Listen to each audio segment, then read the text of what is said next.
नमस्कार दोस्तों।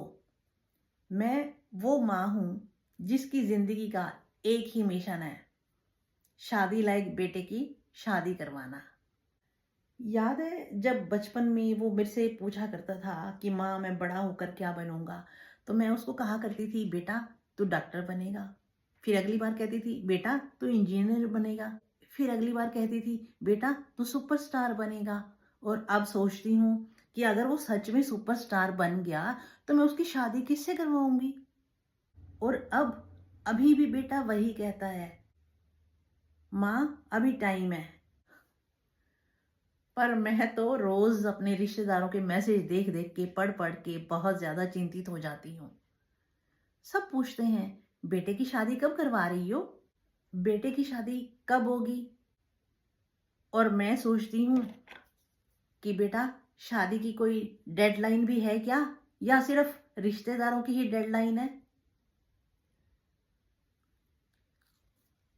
देखिए, मैं खुद भी जानती हूँ कि हर बंदे की अपनी प्रायोरिटीज होती हैं। लेकिन जब दिल का कोई कोना खाली रहता है ना, तो उस कोने को भरने के लिए हर रिश्तेदार का फोन उठाना भी पड़ता है।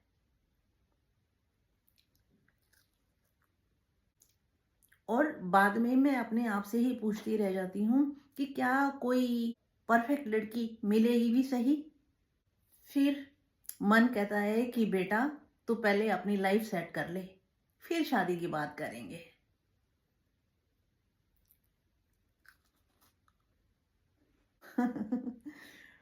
फिर फिर मैं अपने आप से कहती हूँ कि जब बेटे की शादी करूंगी तो सबको अपने हाथ के पकवान बनाकर खिलाऊंगी।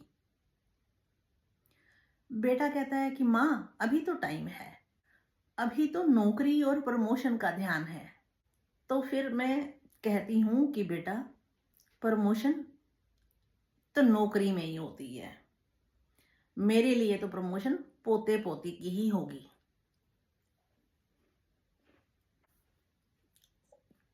और फिर रिश्तेदारों का सिलसिला जारी रहता है। कहते हैं तुम्हारे बेटे का भविष्य उज्जवल है। मैं कहती हूँ हाँ, भविष्य तो उज्जवल है, पर शादी का अपडेट अभी पेंडिंग है। मैं हर दिन सोचती हूँ कि एक दिन वो कहेगा, फोन करेगा मुझे और कहेगा कि माँ मैं शादी कर रहा हूँ। और उस दिन मैं पूरे मन से खुश हो जाऊंगी कि चलो मेरी जिंदगी का एक और प्रोजेक्ट कंप्लीट हुआ। बेटे की शादी का प्रोजेक्ट। दोस्तों, शादी लायक बेटे की माँ की टेंशन कभी खत्म नहीं होती, लेकिन ये टेंशन भी एक तरह का प्यार है।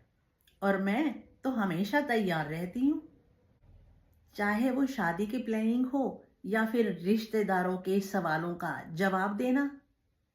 और अगर आपके घर में भी ऐसी माँ है जो अपने शादी लायक बेटे की शादी करवाने की टेंशन लेती रहती है, तो कमेंट में जरूर बताना। धन्यवाद। और याद रखना, माँ का प्यार कभी एक्सपायर नहीं होता, चाहे बेटा बूढ़ा भी हो जाए।